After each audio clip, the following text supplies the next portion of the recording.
So you're coming to the realization now that you're in this king phase, and maybe it's time to just accept and embrace the seasons that you're in, right? And I think that that's kind of the overall heart of sharing this with men that haven't even entered into that king phase yet, as well. As like, if you're in the cowboy warrior phase, which cowboys usually more teenager, warriors more your 20s 30s, if you're in those phases, how advantageous would it be to embrace that you're in that phase and quit looking to get to this point where life will all of a sudden be easier? Because how much of your formation happened in the cowboy and warrior phase? What happened in those phases for you that contributed to, first of all, being trusted with a kingdom that could withstand this much warfare that you're in right now? Because you're a good king, and a lot of effort. you've been put through the fire to get there. And yeah, speak on that. Yeah, those are really amazing questions. I'd say to one, be where your feet are. Yeah. Don't look to other people. Don't compare. Like, I look at both of you and I can be like, man, they have amazing knees, because I have a torn ACL right now, got a fake knee. And like, you know, like, I hope that's the first thing you think about. yeah, me. that's right. Like, man, he's got nice knees. But it's not fair for me to compare me trying to exercise with you guys, because I don't have the ability that you have currently. Mm-hmm. I will in heaven, and I did before, but I don't currently. So I said, be where you're at with what you have. Mm-hmm. And you know, these social media influencers, they promise, man, if you do this, you get a Lamborghini, you do that. Like, and I have the privilege of being on the backstory of so many people. Some people highly successful, some people not as much, some people trying to get there. And I would say the backstory of people's lives is very different than the front story for most people. Pastors, leaders. Like, I've worked with some people that are extraordinarily rich, and I used to think I wanted to be that rich, but they paid such a high price.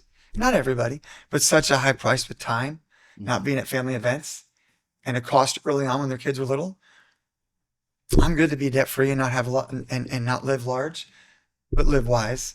And everybody's different. So don't compare yourself to what other people are called to do. Like, I shouldn't compare myself physically to you. Like, that's not my jam. Like, I'm not there. And if I do, I'll feel less than you. And I'll get mad, and I'll be jealous, and I'll have negative things. And the consequence to me, it'll be bad. Our relationship will suffer. Mm-hmm. So be where you're at. If you're in the warrior phase and you're younger, man, take adventures. Yeah. You know, my son just left for camp today. He's 16 and a half, just a stud, play any sport. His name means mighty warrior for God, which means he doesn't back down from us when we ask him to do things. And he's been a real challenge in some areas, but he's got a great heart. Yeah. Loves the Lord. There's a lot of great things about him. But I said, bro, listen, you were created for adventure. I said, I want to hear you pushing the limit. Now, don't push the limit of being unwise and sinning at all. That's not what I mean. But push the limit. If somebody says, do this, and you're like, oh, I'm super nervous, raise your hand. Be in this skit, raise your hand. Do something, like, I'll volunteer, help out, go, like, man, take risks. So many risks. You are young. Don't let people say, oh, you got to sleep in. You like take the risks that are smart, that you're going to fail at. But man, you'll learn. Yeah, you were really bad at speaking in front of everybody. But man, now you push that back and you've done it. Now you'll do better next time. And so take a lot of risks, learn so many lessons, try new things, meet new people. Don't let yourself be living in like we can be so fear-based and everybody else can look so great. I'm just telling you, social media has given us a false impression of where people really are. Yeah. I remember this is before social media was a big. My wife, and she's, God bless her soul, she never met anybody like me. I hadn't either. No one has. No one has. Yeah. And so she didn't know what to do with me. And so she would say, you know, why don't you be chill like so-and-so? Or why aren't you more passive like, and I was like, oh, you mean so-and-so? Yeah, he's addicted to pornography. I didn't say that, right? But in my mind, I'm like, oh, yeah, he's cheating on his wife. Yeah, he's playing video games till the wee hours. Yeah. And not fight. And I'm fighting for my family. I'm making a lot of mistakes because I run really hot and engaged. I'm wanting things to happen, and I'm not passive. Mm-hmm. But a lot of guys are passive, and so she's confused early on. passivity with godliness. And it's easy to do because people are quiet, and the Bible says be quick to listen, slow to speak, slow to become angry. But now 20 years later, she sees the fruit of these people's marriages and these kids, and it's not good. Yeah. Like, they may not have had a lot of conflict, but you know what? We wouldn't have conflict either if we would just be slaves and we would let people dominate us. Yeah. And so I didn't perfectly fight, but I fought for the good things. And those are the seasons of the cowboy, of figuring out what you like, what you're passionate about. Take as many risks. Go with things you may or may not like to do. In the warrior phase, you're going to lose a lot of battles.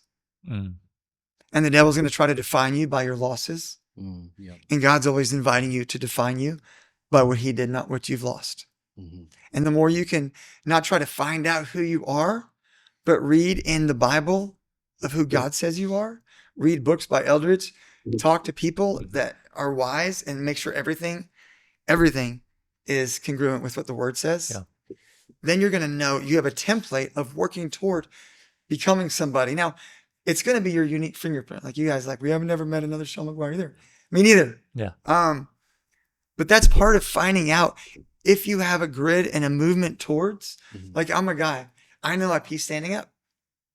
No offense if you guys pee standing down. Sit down. Standing up. Sitting down. But I know I'm called to fight for my family. I know I'm called to be in the front and take the first bullet. Yeah. I know that I'm called to sacrifice and not sacrifice you, but my comfort. And these are things I know because that's who God created me, as a masculine dude. And if I'm not sure of that, then a lot's off the table. Yeah. But then the nuance is, who are you created to be? I thought I was supposed to be. So in our little home church, the most holy man I've ever met was a quiet Chinese, about 5'2" man. When I met him, I had a vision of this big, massive, muscular, but he was so quiet. I mean, the guy was just a walking holy man. And I feel like that was the template of what I was supposed to be. Wasn't until Eldridge's first book, when I was 23 years, whatever it first came out. And I listened to him. He said some profane words, talked about wanting to punch somebody. I'm like, that's my dude. I'm not a bad Christian because I have a desire to fight for my family. I was mad at people because they didn't stand up for my wife. I got in a fight with a security guard because he was coming on this girl in college. And you know what I mean? Because I felt this thing of defend and protect. And some of what I was raised in, and it wasn't like they told me that, right? I just thought I needed to be quiet. And that wasn't me. Do you have some examples? Oh, go ahead. Yeah. So I think you're talking about social media, but just society in and of itself often is telling us if it's, and maybe your outside counsel, you have your trusted brothers you're talking about, and kind of outside counsel is wise and you know what, you should probably take some things off your plate because this is too hard. Right. But just because it's hard doesn't necessarily mean that it's wrong. That's right. Right. And a lot of that is because you're rooted in your identity. But speak to that a little bit as far as knowing where you're going and where God is calling you to be. And just because, you're getting knocked off your horse every now and then doesn't mean that you're not on the right path. That's right. So I've been counseling 30 years, and New Vision's 21 years old this year. What up? Congratulations. And it's a big feat. I said no when I felt God calling me to expand New Vision. And it was because of a lot of things. Somebody I knew got totally harassed and shamed at a certain college I won't name. It was Christian because he said he was going to be a Christian counselor. And then I just heard all these bad stories. And I didn't want to do it because I knew it was going to be hard. And I'm like, man, counseling's hard enough. I got enough hard in my life. I got physical stuff. I've got, True North was growing. There's a lot of different things. And I had enough hard, but that purpose and that passion that God would not release it. Yeah.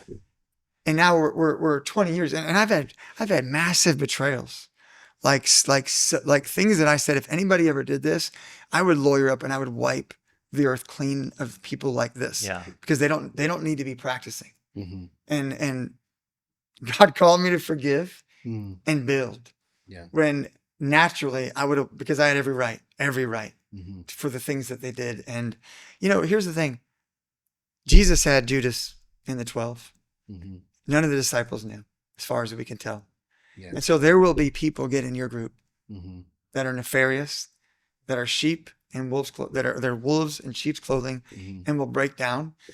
And that's hard. And the devil will try to use that to take you off your purpose. This is why purpose beats just passion, beats motivation, beats inspiration. Yeah. Because my purpose to heal and change lives is true no matter what season I'm in. Yeah. It just looks different based on my capacity and where I'm at. Something else I want to key in. I didn't take nearly enough risks because I was chasing girls when I was younger. Like I really didn't. I said no to a lot of adventures. I said no to a lot of things that I could have failed at. I said no to trips. I said no to clubs. I said no to speaking, for sure speaking. I was so scared. I said no to, I just said so many no's because there was a part of me I was so afraid to look stupid, to not be good at something, to not. And I was so focused on chasing girls because I thought inside of a woman, if somebody saw me with a pretty girl, then that would make me valuable. Yeah. You would want to hang out with me because I got a good looking girlfriend. That would tell me you are worth it. So the things you didn't hear from your dad, the thing, and your mom, the things you didn't hear younger, you will spend the rest of your life living out of them until you break the agreements that are lies. Like I agreed to never let somebody sneak up on me. So I have a startle response that is better. But if you come up to me like this, I would probably take a swing on you because part of my childhood was very scary and I needed to be safe. So I said, I'm not going to get caught off guard again. And we make agreements. I'm never going to be hurt again. I'm never going to this. I had a thing. Somebody forgot my name and I felt so bad. I said, I'm going to forget people's names because I'm never going to be the one to make all that effort and then feel so dumb that you don't care. Yeah. I still have trouble remembering names. I want to so bad, but I'm still breaking out of things that I did really early. And so realizing that your phase of the cowboy is a lot of mistakes, a lot of fun, a lot of wonder, a lot of curiosity. And those two things, wonder and curiosity, which have been misused, I think, a lot in our culture. Yeah.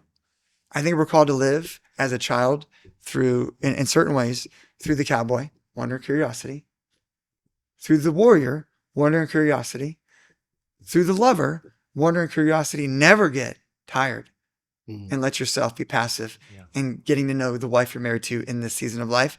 Promise you, my wife is not the 20-something-year-old girl I married at 23. No. She's not. No.